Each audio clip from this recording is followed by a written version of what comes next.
Hey, welcome to the BK Show podcast. This is episode number 30, and a huge thank you to anyone who out there who has listened to all the other 29 episodes. Thank you so much for supporting the show and getting me to episode 30, subscribing, leaving reviews, clicking any links I've offered. Thank you so much. I appreciate each and every one of you very, very much. You've allowed me to bring you shows like this one, and I can't thank you enough. So today, I'm joined by my good friend, Ben Katzaman. Ben is the founder of WandererBracelets.com. In 2014, Ben found himself lost on his motorbike in Bali and turned this into a business. His story is incredible, how he is lost, stumbles upon a local artisan carving, asks him to create an infinity symbol and tie to a piece of string so he can create a bracelet for his friend. And this turns into a business where he is now working with 150 artisans in that original village that he stumbled upon in Bali. Has a very, very big business and owes it all to, again, just getting lost. So he is inspired by the token quote, "Not all those who wander are lost." Ben's story is inspiring. I love hearing how he got to where he is, where he's going now, and the things that have helped him along the way. I think you're going to enjoy his story too. So let's jump right in to today's show with Ben Katzaman. Ben Katzaman, welcome to the show, buddy. Thanks for having me, Ben. Dude, I'm excited you called this BK squared. I appreciate it. But I met you at E-Commerce Fuel. We sat at a table of Ben's. I read you completely wrong. I'm going to be honest. I think I told you that in person. And then I saw you at a mastermind recently where I really got to know you. And you embody everything I'm trying to do on this podcast, honestly. You have found your passion. You have found something you believe in deeply and like a change you want to make in the world and what makes you happy every day. And you are thriving. You have built a business that is thriving and you're helping so many people. I can't wait to share this story today. Thanks for having me. I'm excited to be here. I mean, who knows? Maybe our next podcast interview could be out of Burger King. We could have BK crowns on and in a post-pandemic world. I'm just excited to have another Ben on here. It might be the only time we do. BKs. I don't know. But look, I'm excited to have you on here. Your story of how you began is amazing. I don't even know where to begin with this. I was debating before the show of like, do I take Ben back to his childhood? Like, how did this all begin? Like, I've heard your story, and I'd love for you to share it as well of how Wanderer Bracelets came about and how you got lost on your motorbike in Bali. But I don't know how you got to Bali. I don't know where this all began. Yeah, so 5-6 years ago, I had graduated from college, and I was really contemplating what I wanted to do because I knew that I didn't necessarily want to conform to a standard career path. And creativity was something that was really strong inside of me. And a lot of that was led by curiosity. Like my whole life, I've liked to go deep on things. And so I took an invitation to apprentice with a furniture designer in Bali for a summer. And prior to going, I was challenged by my grandfather to really think about what I wanted 5 years from now. And the things that I came up with was that I wanted to be engaged in creative work. I wanted to be in a global community of creative, like-minded people. I wanted to be financially stable. I wanted the freedom and ability to travel. And I wanted to be in good health. Those were my 5 things. I think some people might have thought that I would come back with a list of like, I want to have $2 million in the bank. I want this new Lamborghini. I want this, and this. And like, I recognize that I didn't want a lot of those things that a lot of other people were chasing after. And one of my mentors really encouraged me that I needed to be focused on my goals and pointing in that direction. Like the idea you're driving down a road, and if you're looking at what somebody else wants, you might end up driving off the road. And if you can stay focused on what it is that you truly want, what lights you up, you can run with it. And that direction that I moved in took me to a whole summer of exploration in 2014 that kind of culminated in me meeting Made in a humble little building on the side of the road. He was sitting there carving beautiful, beautiful carvings. And I was just taken aback. I was blown away that he could carve anything. He had everything from like interconnected little chain linked pieces to intricate carvings of animals, and was really, really struggling to earn an income. And so when I saw this, I asked him to make me an infinity sign. I put it on a shoestring and started wearing it around. And that was kind of the first thing. Like we hit it off. I loved his talent and his skill. And I kept going back to visit him. And he took me back to the village where he lived. And I was absolutely enamored with the beauty that was all around me. The village is surrounded by rice terraces. and there's, hundreds of acres of forest all around it because everybody lives on the top of this little ridge. I mean, doing podcast interviews without like being able to show the drone footage at the same time doesn't quite do it justice. You have to go and experience it for yourself. But the idea that these people have been living in a village for 600 years that's surrounded by these beautiful rice terraces filled with ancient springs, and their culture is so incredibly tied into the land. Like, I was just blown away by the intersection of culture and ecology.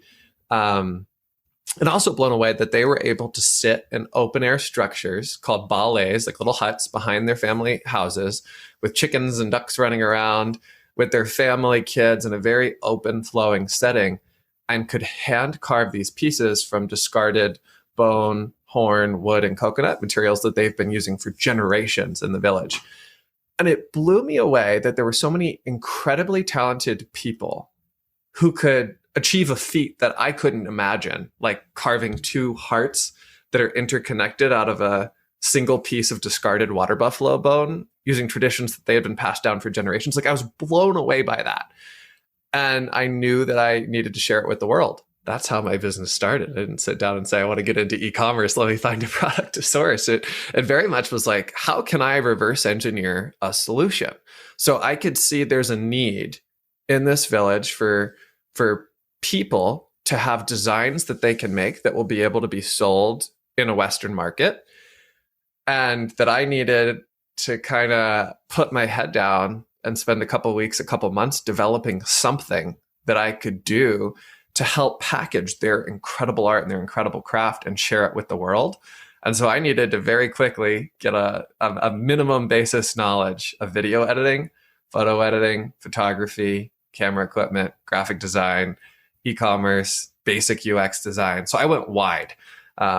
Like in e-commerce, a lot of times you talk about going wide and going deep on things. You go deep on something for a period of time. It's like, I'm going to do a presentation on 50 apps that can like simplify your business. And I would force myself to like get into this kind of like creative researching zone.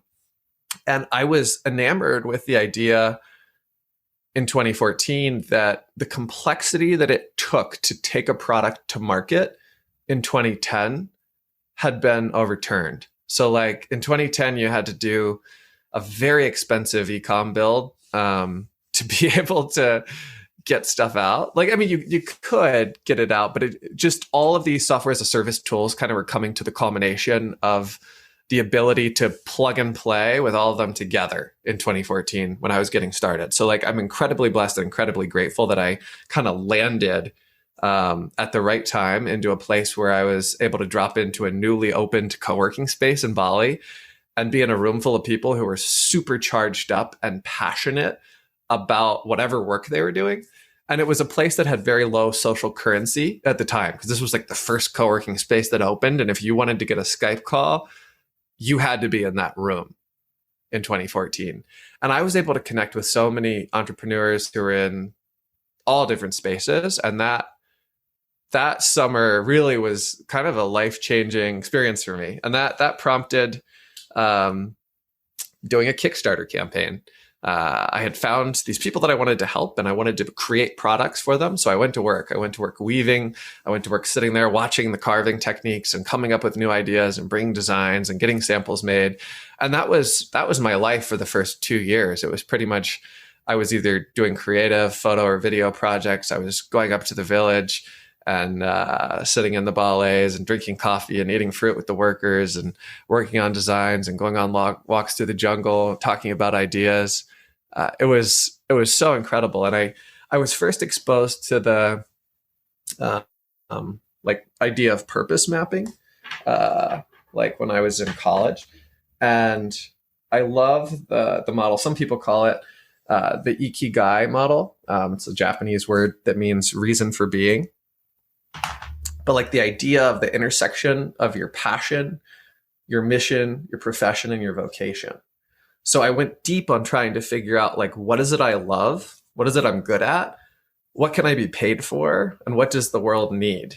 And I was lucky enough at such a young age to find kind of my first project that aligned with me. Like, I'm grateful that I I didn't stumble into like selling elevator parts, because I probably would have been really good at it and would have gone really deep on it, or whatever business I got into. But I wanted to be a little bit more intentional, which is something that's really been imbued in everything that we've worked on over the last couple of years.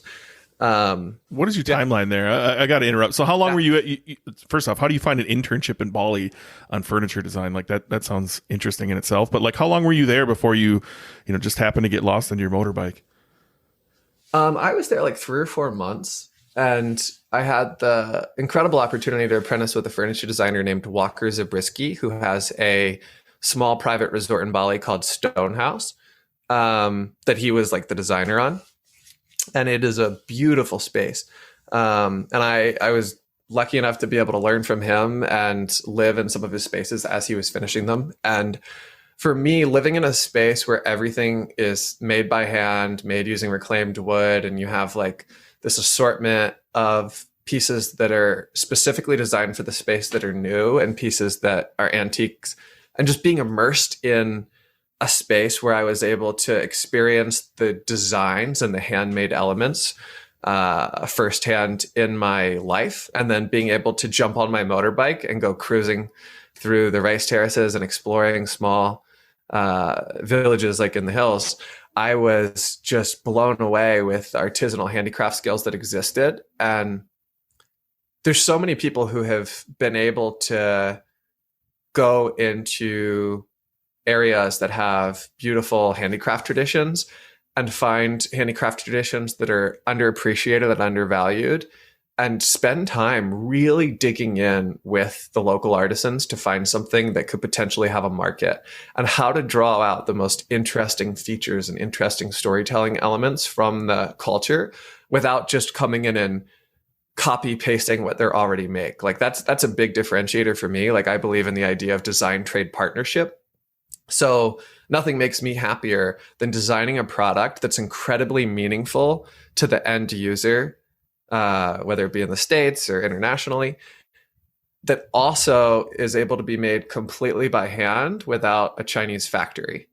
And I don't have a problem with people who are producing things in Asia. Like a lot of things technically are complex and need to be made in factories, but like I realized I don't have to do that with my life. Like if I want to be working with artisans and making things by hand, and like that's what I'm passionate about, I'm incredibly blessed to be in a position where that is what I can do. So why would I not want to do that and co-create things with incredibly talented humans, play a small part in like helping to preserve a small piece of their cultural identity by being able to pass those skills to another generation? Because like I know I have none of the skills that my great grandfather had 100 years ago, like when he was my age. And it's important, I think, to help to preserve those handicraft traditions and also create things that people want to buy, but they want to buy it when they look at it because of the design and the meaning that it holds for them.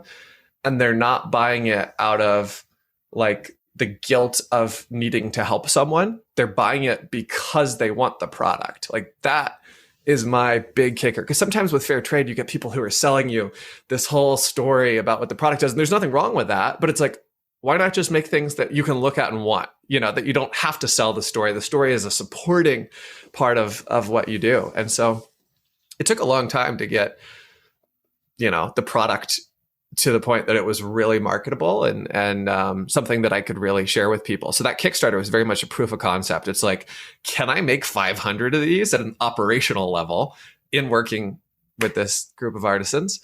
And also, does anybody want these things? Like, both of those were questions that I had to solve for in the back half of 2014, and it was quite a process to get it off the ground, because a lot of people just kind of thought I was crazy. So I'm super interested to make the connection there from the side of the road to actually like embedding yourself in this community and doing a Kickstarter, right? So referencing only my own experience, a year ago, I went to Thailand by myself for like 10 days and just kind of walked around Chiang Mai for 10 days. It was awesome, right? It just allowed me to clear my head. Where I was staying, there was a lady who had a massage shop in the floor of the hotel, and I actually had stayed there before, and so she remembered me, and this time she gave the best foot massage. So I saw her every single day after I got done walking, and she was like, let me show you the real Thailand. And so she actually like took me out to a fair, and we tried a bunch of foods, and she took me to a restaurant that I would have never went to. it just kind of showed me around, which I thought was amazing, right? And so I'm genuinely curious how you made this connection with, the guy on the side of the road who created you one bracelet. You said you went back and continued visiting. I don't think this is an experience a lot of people have when they travel the world, right? They end up going sightseeing. But to me, that was the most impactful trip I've ever had overseas, was being able to see real culture and things like that. So can you talk me through how that turned into, him actually bringing you back to his community and how you embedded yourself there, and like how the idea spawned of like, I can help these people. Maybe I can do a Kickstarter, right? Walk me through that. I'm genuinely curious. Yeah. So I was over there for the summer, and it was very much open-ended. So the furniture designer who I was doing like a loose apprenticeship with was incredibly open and generous with his time. And I basically had the challenge to figure out how I could help him. And he needed a new website. So I had to do a Shopify build, and I had to figure it out. So I was, hanging out in the co-working space a couple hours a day, learning the ropes of e-commerce and everything to support it, the creative function as well as like the technical and all the software integrations. And that opened my eyes to what was possible. And that allowed me to continue to have the tenacity to focus on the product development elements. So when I started working with Made, he was like in Bali, they still have what do you call it? They have the caste system. Their culture is loosely Hindu Buddhist. It's a mix of both.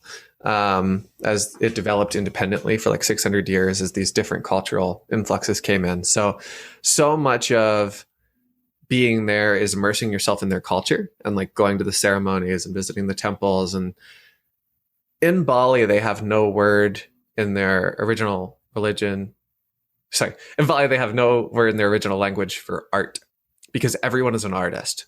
So Ben, if you were born into a village in Bali, you would probably be carving. You could probably play instruments. You could probably do all these different things, because it's just assumed that everyone does this because art is part of the culture. And some might say that art is what keeps good and evil in balance. And so many of the religious traditions over there aren't even religious as much as they are cultural. Like it very much is a direct tie between the two. And that's also tied directly into the land. So to purchase a new car, we need to get a car to drive around over there. We had to make offerings for days to put all over the hood of the car and wait for a full moon before we could drive it. And the monk, or the high priest from the village, had to come and bless it. There's all these kind of things that are unexpected and unpredictable that happen on a daily basis that make you think about things differently. And for me, I think all of that is a big part of the journey. So coming in from originally having an East Coast mindset where I'm very fixed and I'm very goal oriented, a lot of people might have given someone like me advice to have a very structured, regimented, focused time of exploration, but instead it was very open-ended, and I very much was just following, what do I want to do today? So I did a tremendous amount of reading. I was consuming a lot of tech content, a lot of creative design content, watching TED Talks, going to think tanks and skill shares in the co-working space, reading a ton of books, taking online courses. So I was filling myself with information for half the day, and then the other half of the day I would go process it, and I would just go ride my motorbike in the hills and come up with designs. So that's kind of for me the highest form of living is being able to be in a highly creative state. And working with Made has been one of the most transformative parts of the whole thing, because our business doesn't just scale by putting another purchase order in. Over the last 5-6 years, we have been able to work together to figure out how we can continually work to support more artisans using fair trade principles. And 6 years ago when I met Made, he had no cell signal in his village, and I think he had a very primitive cell phone, but he didn't yet have the tech to be able to communicate and run a 150 person business. He was from one of the lower castes in his village, and he had 4 kids. He was 31. And I didn't have any more money. I was 21 and I didn't have any money in my pockets either. And we would just sit there. We would go to the restaurant next door, and we would go get our nasi goreng for lunch, or we'd go get bakso, or we get, some of the local street food that they would eat. And we would sit on the ground together and just work on designs and work on designs and work on more designs. And like in a lot of ways, in his mind, I was probably a crazy 21-year-old riding my motorbike to visit him every day. And he believed in me just as much as I like believed in him, and his ability to create things. But I had no clue that it would turn into what it is. I thought it would just be like a small side project that I was pursuing for creative exploration and to help this guy make a couple hundred bracelets. Yeah. So do you just show up every day and buy a new bracelet and offer a new design, and a friendship is born through that? Yeah, that was kind of what it was. And like I had been doing other projects for fun too. Like there was a restaurant next to my house and I was like, you know what, let me see if I can like rebrand the restaurant, redo the menu, and like do the whole thing and invite all my friends to it and help them get busy, So that was like a 2-day project that I just jumped in on. I did because I wanted to do it. It was a fun creative exploration, and I was able to use all these skills that I had been developing. So like I very much believe that success is where opportunity meets preparation. That is one of my favorite quotes of all time.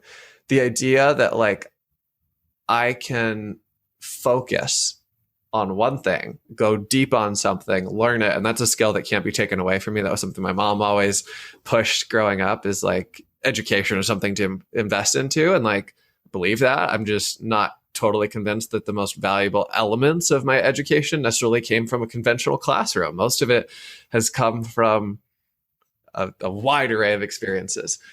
Yeah, that's incredible. So where's the point where he says, look, there's more than just me making these things, right?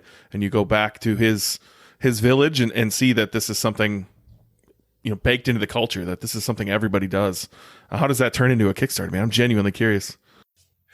Yeah, so this is the first day that I went to visit his village. There's a picture of the two of us sitting here eating with our hands, and like I, of course, start to eat with my left hand, which you're not supposed to do in their culture. And I realized quickly how much I have to learn. I think if you're American, you don't understand the way of life over there. Like it was such an eye-opening thing for me. Look, I went to Thailand. I think it's similar, not the same, but I had no idea. Right, life's really good here as far as like things that we have just come accustomed to. And when you first see the toilet in the ground and the bucket with water next to it, it opens your eyes, right? Like holy cow, was that a wake up call for me? Yeah. And for me, it was really like immersing myself in and getting creative and experimenting with the materials they had and asking the questions, what if, can we try making this, and, working together to iteratively sample things. And then I was, diving in and going deep on how to do the photography and how to set up the structure to be able to ship these things out. So like for our business, there's been multiple journeys, because on one side I've had to learn e-commerce. On another side, I've had to work with teams to learn operations and logistics, because a lot of what we do in the end user market is customized. So like Wanderer Bracelets creates bracelets that like tell the story of who people are. So we'll engrave the coordinates of the place where you met your wife. We'll put the date that your baby's going to be born. We'll do all kinds of things that are like memorable. The idea being you look down at your wrist and you're wearing like a wrist bracelets that represent who you are. And the whole concept of the brand Wanderer comes from the idea that I was just lost riding my motorbike and met Made. Like I did not have any idea that I was supposed to be there. I couldn't have planned it. I couldn't have made it happen. Like it was very much just something that I was open to and was brought into my life. And I'm incredibly grateful for it. But I think so much of it is about openness and like remaining open to what, whatever you believe, a higher being, God, brings into your path. Like there are so many incredible opportunities that we have every single day, whether it's to make an impact in somebody's life, to smile and brighten up somebody's day, or even just like to go immerse yourself in nature and take in the awe of what's around you. So Tolkien's quote, not all those who wander are lost. It's a commonplace quote. It's everywhere. But it very much like struck a chord with me 6 years ago. And That's why I called the company Wanderer. And our logo represents opening your eyes to new horizons. So for me, I look down at the bracelet, I see the logo, and it's a reminder to stay open to what life has for me, and that I'm not in control of everything. And trust is a big part of it. You know, the idea of like surrendering and opening yourself up to what comes to you. I say all that, but I also like really believe that success is where opportunity meets preparation. So I hold both of those at the same time. Yeah, it's an interesting dichotomy between the two, right? Like you were completely lost, stumbled into this, turned out you loved it. You're a very creative person. You are not like when I've sat down with you and talked marketing, that's not your thing. You're not a marketer, right? And so the fact that you fell in love with something and then turned that into a business, and so you get to be creative every single day, coming up with these designs. And as we go deeper here, like you're making a real difference in that community, in the world. It's amazing, man. Look, take me back again. You create 500 bracelets, right? You're helping this community and you run a Kickstarter. Talk me through that, man. Well, how does this even begin? Because I think this is where people stumble, right? They might like something like bracelet. They might have stumbled on something in their life that they're super passionate about, and they're like, how do I make a business out of this? How do I make this something I get to do every single day? Yeah, I mean, for me, the Kickstarter was a very small, humble project. It's almost like comical to go back and look at it, because I was like, I'm going to do it all myself. I'm going to do the video. You know, I had a couple of people help me with like different components of it, but I'm gonna do the video, I'm gonna do the photography, I'm gonna do the graphic design, I'm gonna do the copywriting, and I'm gonna put it all up on the page. And then I'm gonna do the promotion myself, and I'm gonna do it without PR. Because at the point in time, I had no confidence that the operations were even there to support the project. So it was like a Q4 Kickstarter with the idea of Christmas delivery for the first batch. And I just wanted to like do it. So most of my November went into like calling and texting everybody I knew. And back then, Facebook's algorithm still had organic sharing capabilities. Thank God. And that's how I got it out. Like there wasn't a paid ad. There wasn't like a big PR and promotion strategy. It was really just like in the product development phase. Sometimes you have to develop a minimum viable product and test a concept rapidly. And that's what I learned I needed to do. So like, I love digging in deep on product development and design. Like companies like Quirky are super inspiring to me. Like the idea that like you can crowdsource information and come up with all these ideas and rapidly produce things. Like I love the concept of 3D printing, but I'm not inspired enough by the technology that I want to get involved with it. I'm super inspired to work with artisans in the developing world who are in need of work to continue to practice their traditional craft. And like, if you told me tomorrow that you're going to write me a check and buy Wanderer from me and keep it going, and I could just like keep going and doing that in the world, I'd be like, sweet, Ben, let's do it, you know? Because that's what has me most lit up and excited, is the idea that I can make things that people love, but they don't have to be made in a Chinese factory, that they can be made by somebody who's sitting in an open air wooden structure and able to still participate in all their cultural events, which in Bali, they have like 100 days a year where they're involved in some sort of a, from a small ceremony in a family for a tooth filing for a 13-year-old's birthday to the 3.5-year-old birthday for your son to elaborate 4-day weddings. Like the cultural ceremonies of Nyepi and Galungan, that's a whole nother podcast interview. But Bali has such an incredible, rich culture to immerse yourself in. And I'm so blessed that I've been able to work with and partner with people there to make these bracelets. Well, I keep pulling you back because I want to know the story, man. What was your goal on the Kickstarter? How much did you plan to raise? How much did you raise? And how do you scale this up? Because you're thriving. Like you're doing very, very well. Your business is doing extremely well. And I want to know, like, how do you take the steps to go from somebody who clearly, like, you fell in love with the Bali culture. From talking to you in person, I know if you could be there most of the year, you would be there most of the year. But how does the business scale up? How do you go from a Kickstarter to where you are today? Yeah, it's a really good question. So the Kickstarter campaign was super simple. It raised $7,787 with 111 backers.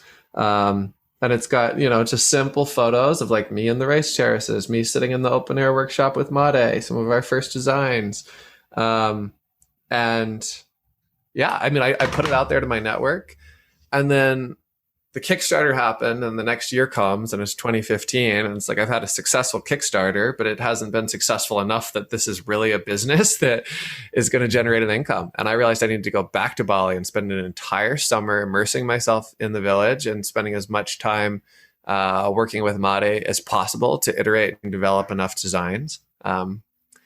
I thought I was going to go like really wide on hundreds of different charms and have all the different color variations for them. So that's what we did. So I went back and did a whole another summer working on it, and also just like taking more courses and researching. So that formula was the same, but a lot of it was about simplicity and freeing up time. So like for me, being in Indonesia, I was able to live at a much more affordable pace. So like the amount of money that you could live on for 2 months in the States, for me, I could maybe make it 6 or 8 months there. And I recognized the basic principle that I could stretch my time and have a lot more time to learn all these things that I wanted to learn. The couple of months before I went to Bali, I worked as a concierge at a hotel, like a fancy old 80-room historic hotel, and it was a cool experience. I was able to like save up money and stayed at a couple of buddies' houses, and that was very much like what set me off to get there. So in 2015, I had the successful Kickstarter, and I needed to kind of double down and focus on how to make this a reality. And I think that there's an interesting principle of like, you have to make it work because you have no backup plan. Like I had enough things that I like, little weird skills that I have picked up over the years that I could do. Like I could make money making balloon animals again. I could become a photographer, a wedding DJ, or I could move to San Francisco and get a tech job. I mean, it was 2014, things were booming.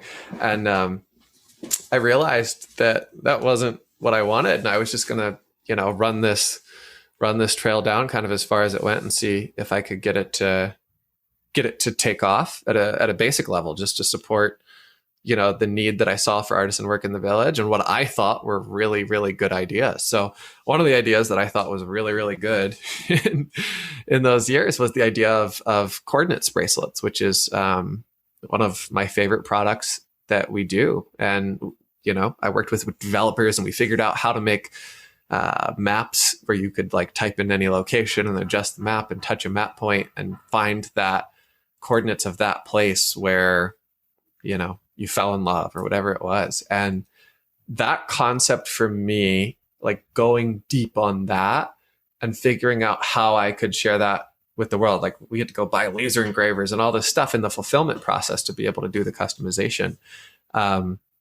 And from there, I started going really deep on Shopify and then traffic strategies and how do I share this with the world? Because I'm passionate about this. I love it. And I believe anybody that I meet and show this product to is also enamored with it. Like my buddy was a bartender working at a bar that had like good little lobster bars. And on Thursday nights, I would go down there and get lobster rolls and bring my bracelets down. And, I had a handful of friends that wanted to support what I was doing. And like, I would just go tell people the story firsthand. And that was super helpful for me. And so by that September, I had the confidence to open up a tiny little retail store. So I rented a storefront for $1,000 a month. And I'm like, if I can't figure out how to sell enough bracelets to get this out the door, I'm crazy or I need to go do something else. So very much those situations where like you have to fail. I mean, if you knew every year how many people dropped into Bali and didn't come up with a creative idea, even though that was their mission, you'd be fairly surprised. And it's because it's hard. And a lot of times it's because you have no other option but to make it work that you get it to work.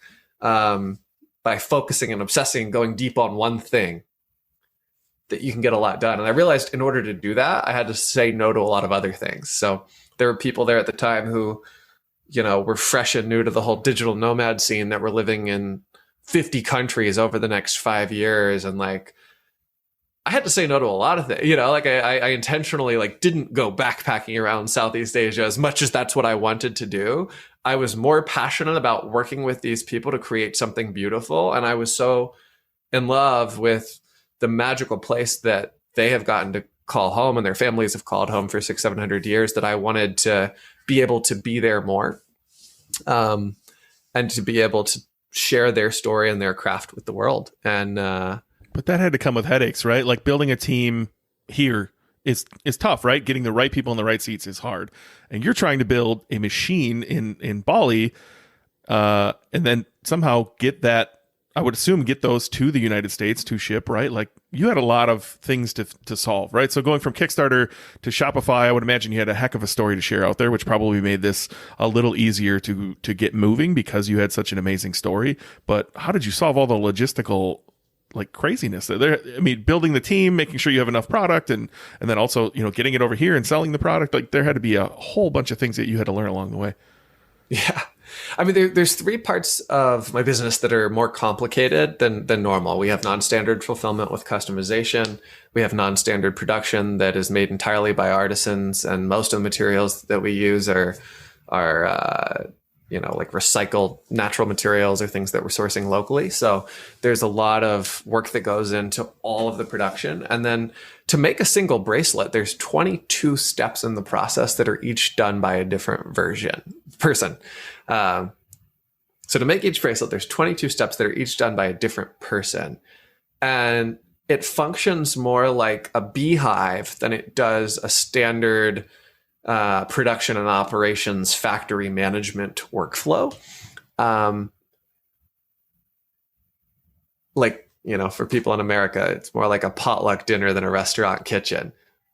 But we have worked over the last 5 years, like together, back and forth. Like I didn't just walk in and give a plan for how we're going to scale this operation. It's been a lot of trial and error, and also a lot of like going deep and researching things, and then finding people who are a lot smarter than me at a specific thing that I can bring on to help solve that one problem.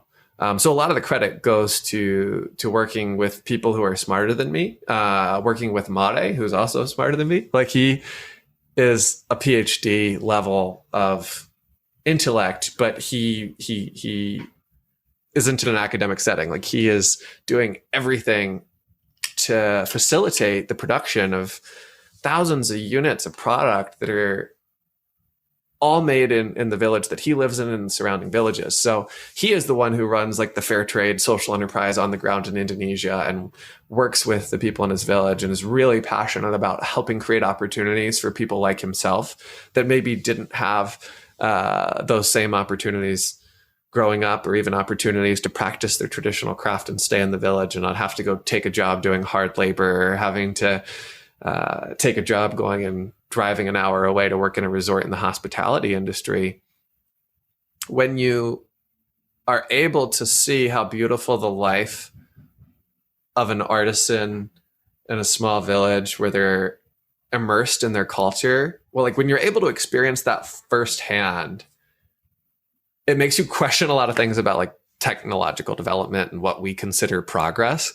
Like the old adage of like the man who has the fishing boat and he enjoys fishing, and he's like, why don't you get 10 more boats? You know, I think all those things are very true. And like in some ways, I don't want to uproot and change like the culture of the people that we work with, because I find so much beauty in it. And I realize there's a balance. Like there's certain things that are incredible that we're able to do and bring in. Like last year, we did a survey and we realized that 95% of the people that we were working with had never seen an eye doctor. And I'm like, wait a minute, you guys are master carvers. You're sitting here carving these tiny little intricate things, and you've never been to an eye doctor? 95% of you have never been to an eye doctor. So we found a nonprofit called the John Fawcett Foundation. We did a Giving Tuesday promotion where for every bracelet sold, we would provide eye care for one person. And we were able to surpass our goal and kind of go wild with that organization. Like I love their work. And it was so cool to see them be able to come into the village, bring a big bus in, people were able to go in, get treated. They gave out like 300 pairs of glasses in one day. But the most special part of it was that 12 people in the village, all of them were in probably their 70s, 80s, they had cataracts and were fully blind. And they'd been living fully blind for years. And this organization was able to come in and do same day, like 2-day cataract surgeries. And they took pictures of everybody before and after. And I've got to say, it's those little things that we've been able to do that, like, on me have had some of the most impact of like, yeah, this is why I'm doing this. To see somebody who hasn't been able to see for years walking down the village carrying, a palm leaf woven basket on their head to go to the temple. And Made, as we're riding the motorbikes, points out that this individual wasn't able to see 6 months ago. And because of the work that we're doing together, they're able to see and walk around again. I can die happy, like that's why I'm doing all this. Yeah, that was one of the cooler stories that I think you told when I saw you last in Utah. And just looking at your website, right? Almost 2,000 eye screenings, almost 750 pairs of glasses, almost 400 eye medications, over 50 cataracts. That's incredible. Like the work you've been able to do in the community. I think there's more here, right? So, like, it's clear that you love you love this community. Can you talk through some of the other things that you've been able to do for this community over the 7 years now that you've been working with this community and importing their bracelets over here? Yeah, so some of the cool things we've been able to do through design trade partnership, like I see my responsibility as I'm supposed to design products, I'm supposed to ship them out, and I'm supposed to ensure that like everything that we're making resonates with the consumer as much as possible. We test, iterate, and improve. And in that design trade partnership, it goes both ways. So Made, who runs our operations in Bali, like it's his operation. He is the local fair trade product developer that we work in direct partnership with. And that for me has been huge, and working with him to improve the workspaces. So because there wasn't infrastructure set up, there wasn't a factory that he walked back to produce things in, we were able to imagine like, how do we want things to be made and what aligns with the culture? And so we drove around and looked at all kinds of different buildings, and also wanted to keep things simple and humble. Like we don't need to draw a ton of attention to what we're doing. But I love being able to go to people's family compounds because they're all open and they have these ballets that they sit in and they work. And like, to me, that's the place where I'm going to be most naturally inspired, sitting in an open air structure with nature all around and kind of in a free flow environment. So I wanted to replicate that because I had been to visit some jewelry factories. While they created incredible jewelry, they had everybody in assembly lines and air conditioned boxes, and they had to like go through metal detectors and all this stuff. And I was just so disenchanted with it. So disenchanted. I was like, this is not what I want to do. I mean, it was still a super cool factory, but like one of the cool things we do is we don't make anything with precious metals at the moment. And so everything we've done up to this point has been able to be produced in open air structures. And over the last couple of years, we've worked with them a lot to support them to be able to like get a car, buy land, and to build beautiful buildings that everybody can work in. So that spans about an acre of land now where Made's got his operations and they're making everything. And I worked with him in the summer of 2016 to put a little house there so that I've got a place to be able to stay because there wasn't like accommodations in this village. And so I had a place that I could stay and was able to get a little dog. And I love being over there. Like 2020 was a serious bummer. I went over for Christmas. I was flying back this time a year ago, and super bummer that I wasn't able to get over there and work with them. But some of the other cool things we've done, we have worked to set up like a food hall where everybody can sit, and different people take turns making delicious meals every day. Right there, they go ride their motorbike to the morning market, bring all the food in, cook it. We helped to reopen the village preschool. So we realized that was like a pretty low cost thing to get that kick-started back up. It hadn't been funded in years. And that is super cool to be able to ride the motorbike by and see all these little kids dressed up in their uniforms. They're all about the uniforms. They have all these cute little costumes they wear to the preschool kindergarten in the village. Those things are super neat to me. And I'm very much open to and excited to figure out over the next few years how we can continue to give back. Like we've given over $250,000 to charity over the last 5 years. And a lot of that's been environmental causes. I'm super passionate about elephant conservation, dolphin conservation, turtles, manatees. I did a lot of paddleboarding with them in Florida when I was living there. And I'm excited to be able to figure out how we can give back in more ways and new ways, because my mission really is to help artisans find work making things that are really meaningful in the Western world. And like, I want to start to do more giving that helps to support those initiatives. Like, how can we facilitate more design trade partnership? Because I know so many people who are incredible designers or incredible product marketers. But at the end of the day, if you're an incredible designer or product marketer in the States and you don't have any connections in places, or you haven't spent time immersed in cultures where handicraft traditions are still alive, most people just end up sourcing and producing product in factory settings, which, it's okay, but I think there's a better way. And like, that's what I am most passionate about. And I think that giving people an income, a living wage, and letting them know that's consistent is a game changer. Like, imagine every morning you wake up and you have a hat and you pull a number out of that hat and there's a number on it, and that's how much money you made today. So like, in a village like the one we work, which I realize they live like, well, like there's so many places in the developing world where they're truly heartbreaking situations. So like, I'm definitely not speaking macro here, but like, picking the number out of the hat. And today you could make $4 from cutting down trees for the afternoon. If you live in the mindset that you don't know what number you're going to pull out of the hat that day, you might not get your tooth fixed. You might not buy those books to send your kid to school. You might not buy the chicken today, whatever it is.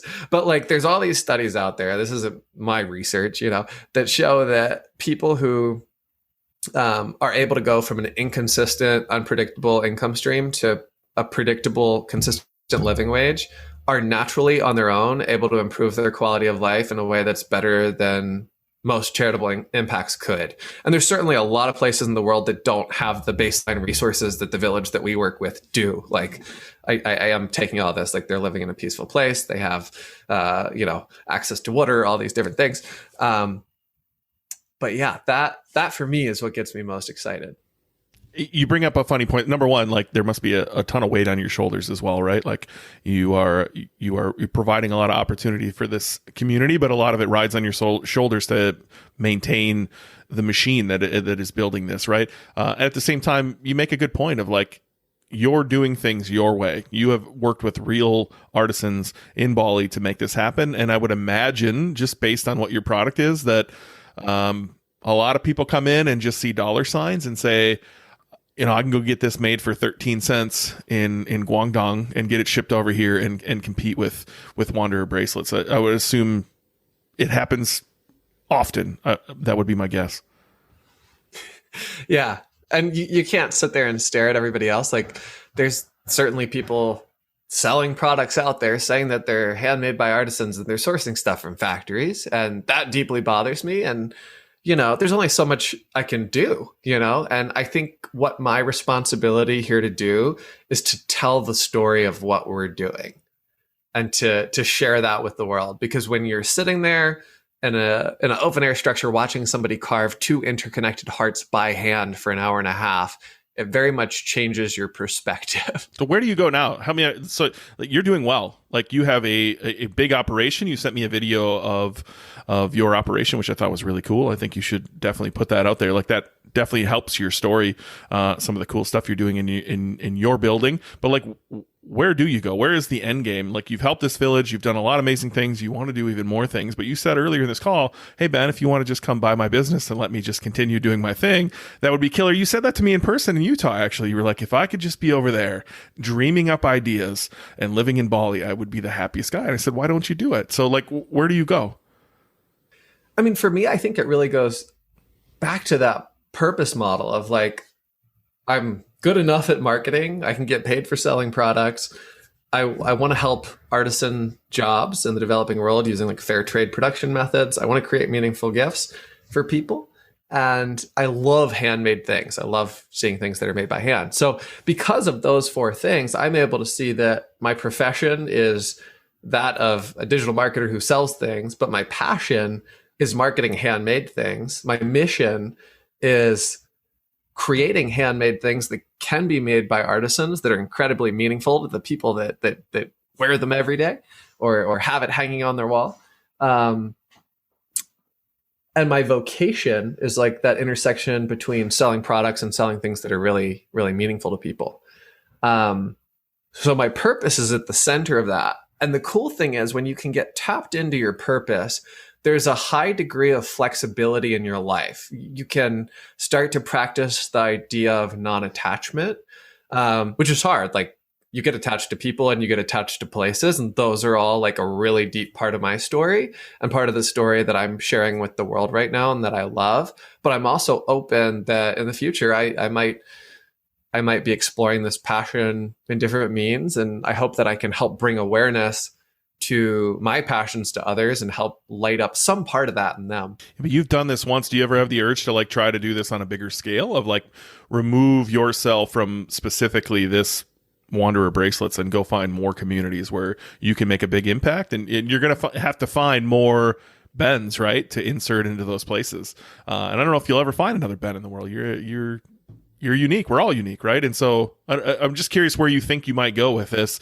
I know we discussed a few ideas in Utah. I don't know if you feel comfortable talking about a few of those on here, but like I'm just genuinely curious, where do you go? And then you have such a deep passion that if selling it is the ultimate goal, how do you get it in the right hands so that they continue the work you've done? I think that's a really great question. So to answer the first question, where do I find more Bens? I think actually the answer is not finding more Bens and actually finding people who are just really, really good at different things. So I've been so blessed to have so many people work with me and work for me over the last 5-6 years that have poured so much into me and so much into the organization that's still here. So like the bones of the company were built it's a ship that's been built by so many different people, and I have enormous gratitude for what they've done. But I think what I need isn't more me. It's like people who are operations specialists. Like right now, got somebody working with me who has been able to help take everything I've been trying to do for years by going wide and touching a lot of different things. And they can just go deep on that one thing. And if I can find people who are aligned with my mission and my vision for the world and what I want to create, and they want to go deep on different things that are in support of that mission and vision, that's how I see the business growing and thriving. Who knows? It could be like a larger design studio, and I might roll out other product lines. I might do it just as experiments and for fun. I think sometimes like there's an idea in the creative world that once you start getting paid for something, it can lose its fun, you know? So I like the idea of creating products that may or may not work in the marketplace. And if they do, they do. And if they don't, they don't. But it was something that I wanted to make, that I wanted to bring into the world as if I was giving it as a gift to somebody else. So the bracelets that we make are all things I think about. What would I want to give my friends? That was the original infinity bracelet that I made to give to my friends. And, you know, I'm thinking about all these different products that can be handmade using the elements that we have access to. And just getting creative within that. I think there's so much to explore, looking at and studying traditional artisan craft traditions and looking at and studying the indigenous materials that they've been working with for generations. Like I never would have thought that I would be working with artisans to manufacture product that's made out of discarded bone and discarded horn. And that has been so cool, learning how to work with the materials that they've been carving for generations, learning how to tell that story so it's authentic to their culture. While still creating something that has appeal. So you think there is a place, a business, somebody that could acquire you that would continue, you know, running it the right way? Or do you think you'll always have to run this in order to continue building your vision and your mission? I don't know. I'm open. Like if somebody was to come to me and be aligned on like a mission, vision, values level, and also have skills to be able to grow the business, I would be totally open to looking at those types of things. But for me, if I can keep the business aligned and keep it manageable and keep it small, like we're a very small, lean team. I realize I don't want to be running a big corporation.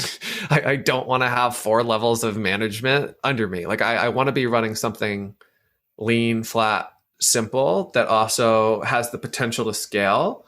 But is still able to be like mission, vision, values, focus. Like I think the minute that I want to like run a design studio and I want to like go deep on customer research, go deep on product market research, go deep on artisan and materials research. But the minute I start doing too much like following market trend analysis data reports and producing products for that, and like making things that aren't aligned with like my creative free flow, there can be like a big gap in the marketing and the storytelling and the ethos behind the brand. And I could do that. It's nice to have that option, but that's just not how I want to express myself in the world. So, over the next 5-10 years, like I very much see myself continuing to do what I'm doing, whether it's inside of this shell or inside of another shell, whether it's only in Indonesia or in other locations in the future.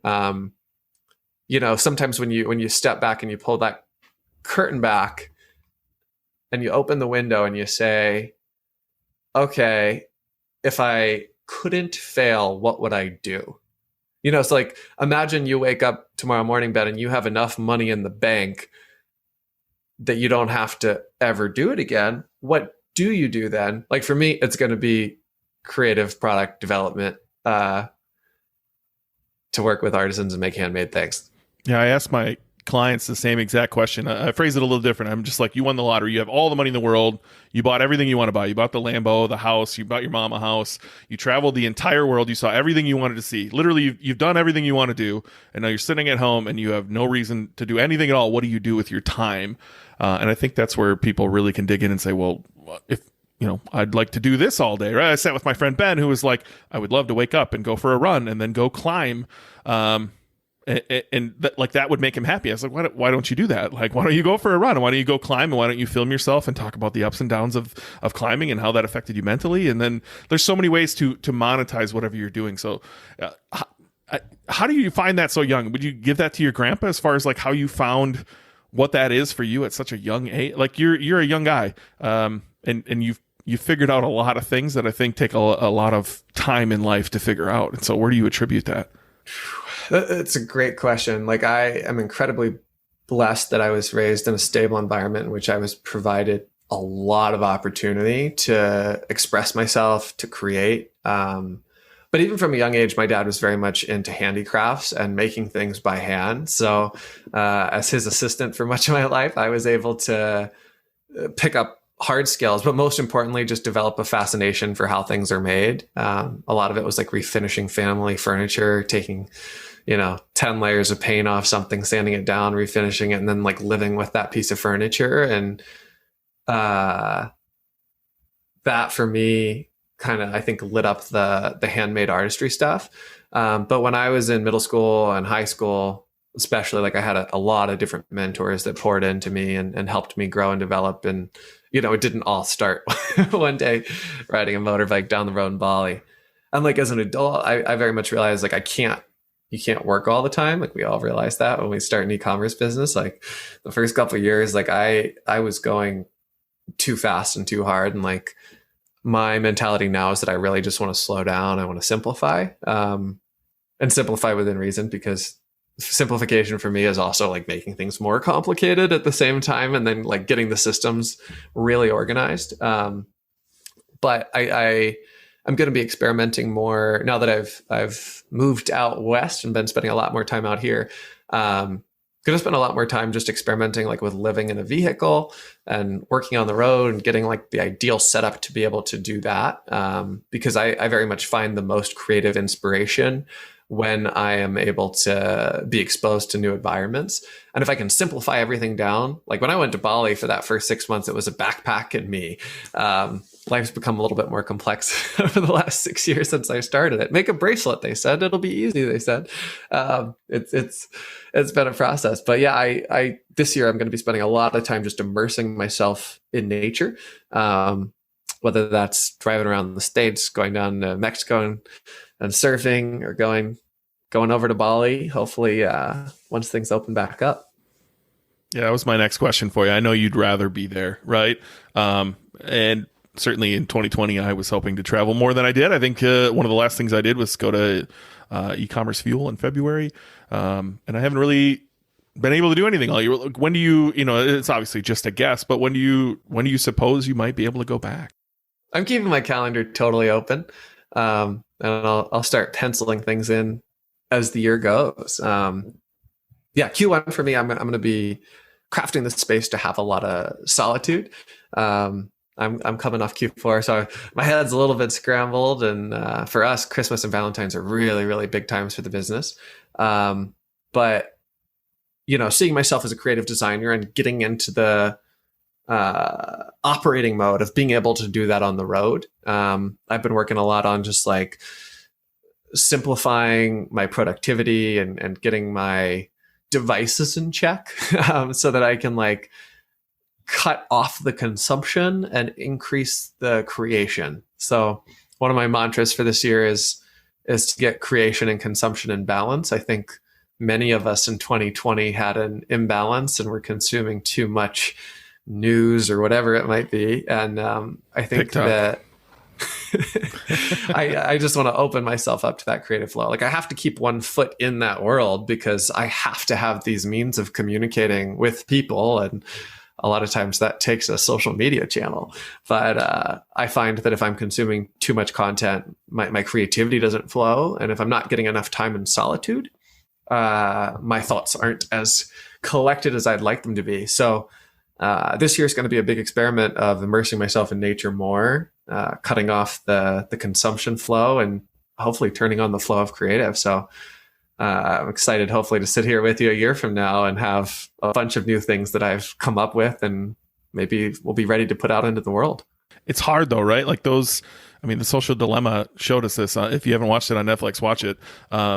These programs on our phone are built to disrupt our lives and grab our attention and make us consume. And it's hard to push through the boredom. It's hard to sit, like go sit somewhere and tell me you don't reach for your pocket like within 2 minutes. Like it's just habit now to consume, to find the next little dopamine hit. And it's something I've learned over the last couple of years too, that like seek boredom, like push into that boredom, and nature is a great way to do this. Unfortunately, it is very white outside my window behind here. But like, that's a great way to Wait, do you have a pair of snowshoes, Ben?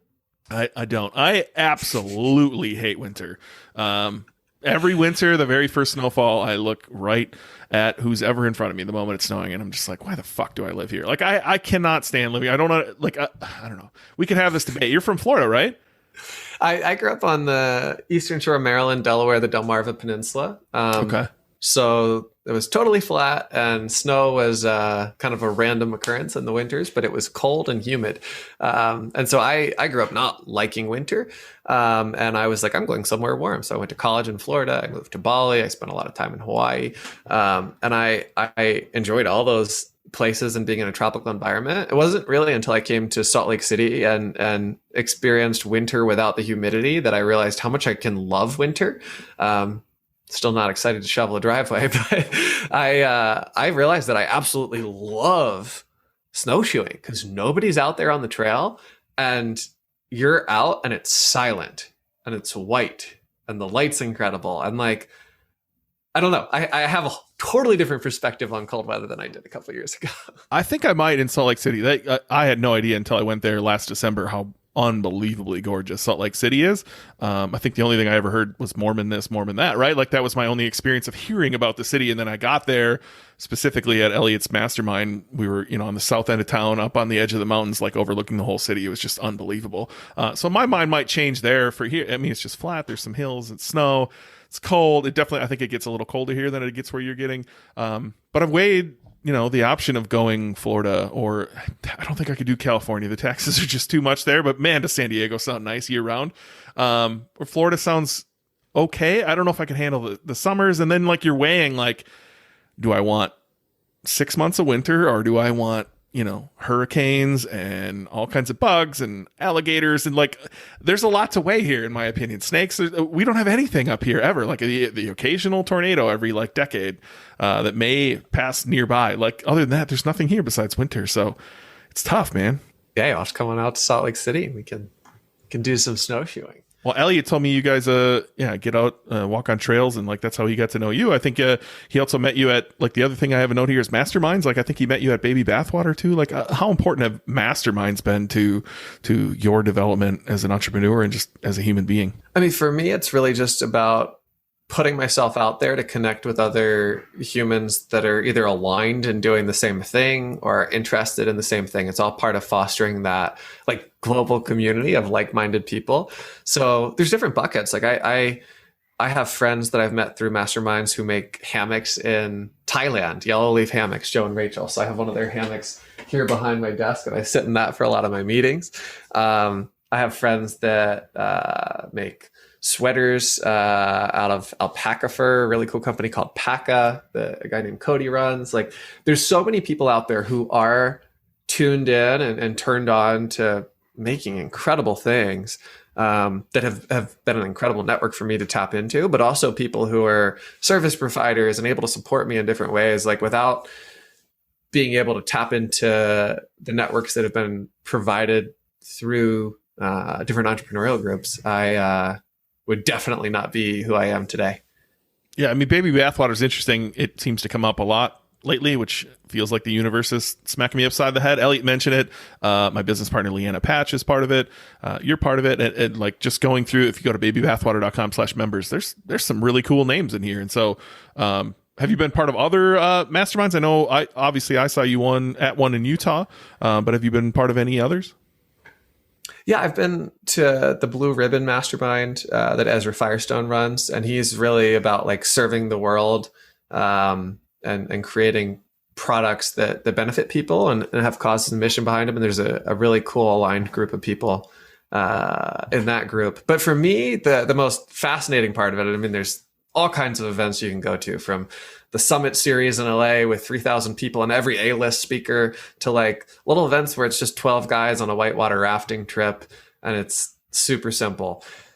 And what I love is that concept of like, you walk into a bar and everybody at that bar is super interesting. Many of them have elements of being a polymath, like they go deep on many different topics and they love to talk about them. And they all want to sit there and have a conversation. I don't know about you, but the last time that I walked into a bar like that was at an event or a dinner table or whatever it is. And like, it's those events where you're with a curated group of self-selecting humans that are like people who are nutty enough to put themselves out there and go deep on either running their own business or personal development, you name it. That lights me up, being around other people who are self-selecting to be in a group of other people who are lit up and on fire for whatever it is they're doing and passionate about. And those groups have been super helpful for me because there are so many ups and downs. And like, you start a business like mine, you could write a book about your success, and you could like write 3 or 4 books about the mistakes you've made. And like, you develop a lot of humility and tenacity and resiliency. And you just have to pick yourself up and keep going and say, you know what, we've learned that from this and we're going to move on. And these groups have helped provide that clarification, because you can go lay down and look at the stars with somebody else who's had the same screw ups and have honest conversations. And I think so often we don't do that in our day-to-day lives. So being able to slow down and be more intentional with my time and spend more time in nature also allows me to be more selective around who I'm spending time with and who I want to invite into my life and who I want to go deep with. So yeah, I'm itching for the days to get longer. Again, I'm really excited for ski season and all that stuff, but I'm itching for the days to get longer so I can, get back to doing evening hikes every day after working on projects and, get to go up to Montana and spend the summer, a week working from a meadow. Like that's what's got me really jazzed up about 2021. Well, I miss people. I hope in 2021 we get to have more get-togethers. I did one in Utah. It felt so weird. The one I saw you at, right? I walked in and I'm like, something felt wrong about getting together with a group of 20 people in the middle of the pandemic, as we're all coming from across the country. But it was so filling. Like, my cup was full upon leaving there. Just, there was so much. Yeah, I don't know. Being able to be around people that are like you is incredible. Entrepreneurship is fucking lonely, man. Like, it's very hard to find people who are as crazy as you and I. Honestly, we're both nuts. The fact that we push through everything we've pushed through to be where we are is incredible. And I know that there's, many entrepreneurs like us listening currently. And I encourage everyone to find those rooms, man. I feel fortunate to fall into the ones I have. Do you have any advice on how to find those rooms, especially in the beginning? Like you can go to the big conferences, but it's not the same. How do you find those small masterminds? Again, I feel like I just kind of fell into the couple that I've been part of.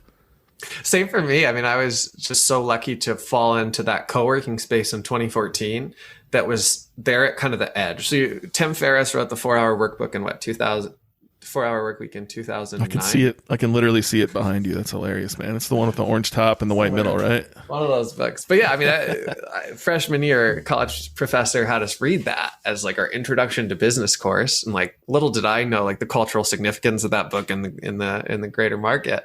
And, turns out I happened to land in Bali the summer of 2014.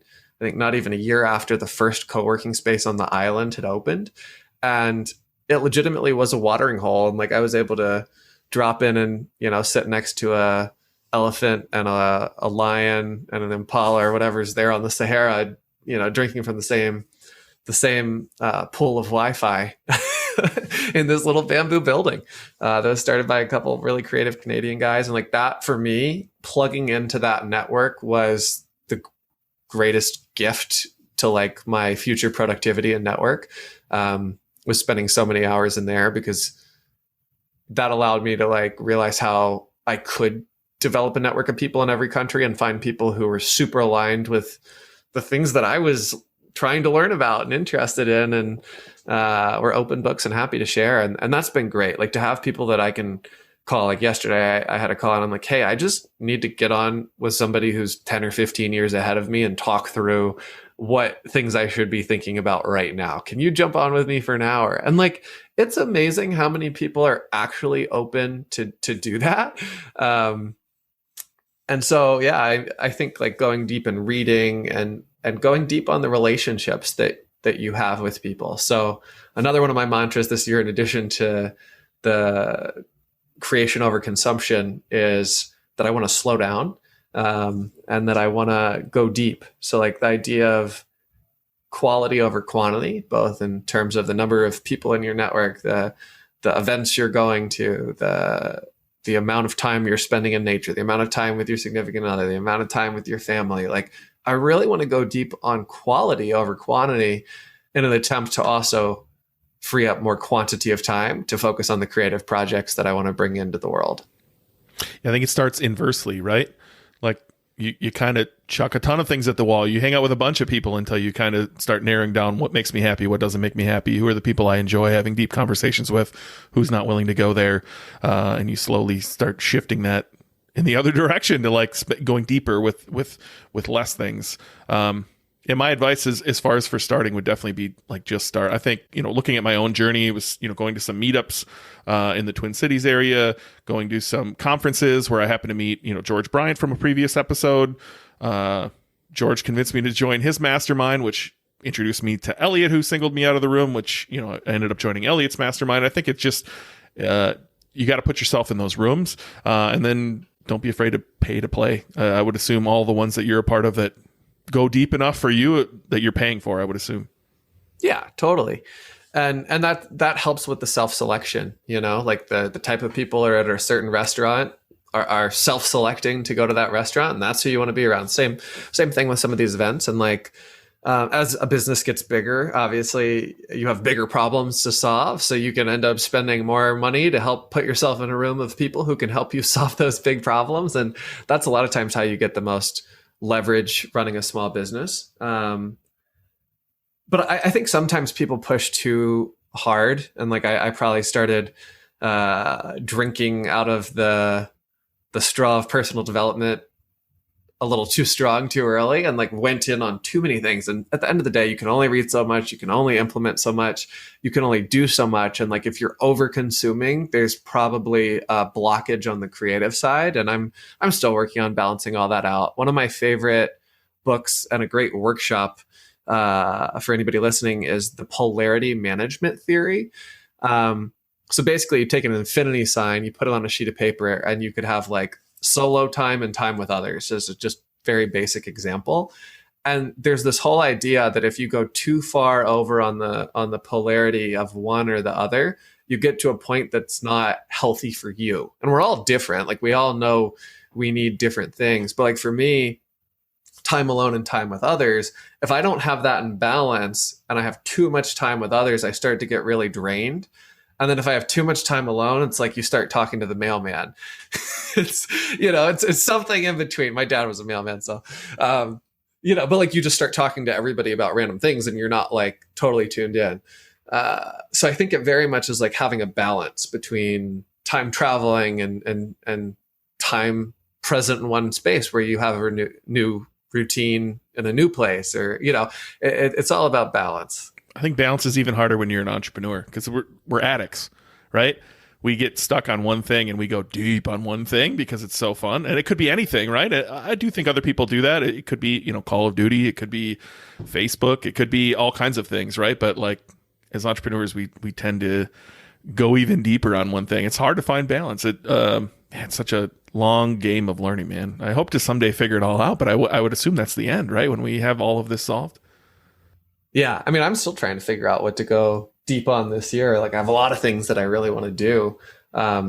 Tend to get into these phases where I have like manic idea generation. And then the hardest part is culling the good ideas, because good ideas are the thing that keeps most of your great ideas from really making it into reality. And for people like us who have no shortage of ideas of things that we want to work on, it can be hard to keep that in balance. But I also have learned that if I keep that totally suppressed, it's not a good balance on the polarity management. So, well, speaking of ideas, I wanted to say thank you on the record at Elliot's Mastermind. I don't remember who was on the hot seat, but you just said, what would your habits look? Somebody was speaking about their habits needing to change, and you said, what would your habits look like if you woke up every day and got to walk on the beach? And then you kind of looked around the room and you're like, everybody could do that. You could just uproot and go somewhere. I pondered on it for a little while of like, number one, I don't want to be here. It's cold outside. And I pondered on it for a little while. And then I had a session with Elliot Rowe. Again, he's episode number 5. He's my performance coach, mindset coach. And through our hypnotherapy, he, kind of winds you down into meditation and then says, walk down these stairs and tell me what the door looks like. And I had already walked through the door. I was standing on the beach holding, Mrs. K, and turned around and the 2 kids were behind us throwing sand in the air. And I was just like, holy shit, I'm here. And he was like, where are you? And he was like, wait a minute, embrace this, but where are you? And then I explained and I got off the call with him and he was like, you're booking this today. And so I just wanted to say thank you. I booked it. When this comes out, I will be on a beach in Florida for a month. Not looking forward to the 20-hour drive with my cat in the van with me. But other than that, like, I'm excited to just get out of here and just a change of scenery. It's much needed. And I can't wait to just, really just uproot and move there. Like, this isn't a vacation. This is an opportunity to hopefully change some habits and go deeper with my wife and the kids. And I've got a baby boy on the way, which is exciting. And so, yeah, man, thank you so much for that idea. It wasn't even meant for me, but I learned a lot more in that room listening to other people on hot seats than I think I learned on my own, which is the most valuable part of that room to me.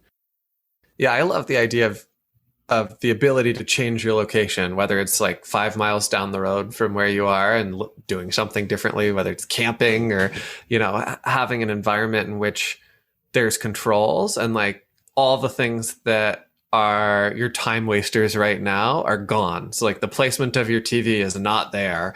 The whatever's outside your door is not there anymore. And you can end up like either adopting or experimenting with habits that may have been challenging to do simultaneously if you were in your primary environment. And then you can take back what works. So maybe in Florida, like you find that jumping into salt water in the morning that's slightly chilly is the most invigorating thing in the world for you. Or you might learn that you hated it and it stresses you out and you just want to lay down on the sand staring at the sky for 10 minutes in the morning. Or maybe you don't want to do any of that and you love riding a beach cruiser around and you just buy a beach cruiser and you ride that for half an hour every day. Like, I don't know what it is for you, but it's all about just getting out there and exploring and experimenting and continuing to try new things. And like one of the things that I do as I'm traveling is I try to seek out things that are going to challenge me and help me approach things from a different perspective. So like before COVID and everything, like when I would be in New York City, I would go on coursehorse.com and like see what kind of courses I could take. And it was amazing. Like when you go on there, it's like, wow, man, I really want to learn knife skills. I would love to learn like, how to make incredible tortillas myself, but maybe I want to do a glass blowing class. And like when you take back all the possibilities of what you're supposed to do on a Saturday when it's raining, and you're like, I'm going to go do a glass blowing class, and for 8 hours immerse myself in something that's like fairly complicated, and you can't be thinking about anything else. Like I had to be thinking about 3 things, like blowing through the pole, turning the thing, the heat of the fire, watching the glass. And if I stopped focusing on that, the situation wouldn't end well. Those types of things where you can put yourself in a fully immersive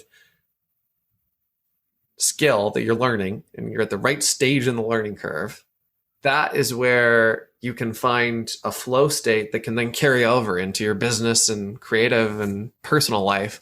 So I highly encourage you and everybody who's listening to this to like go out of your way and just like find something that you've absolutely never done before and go deep on learning for it, even if it's a short period of time.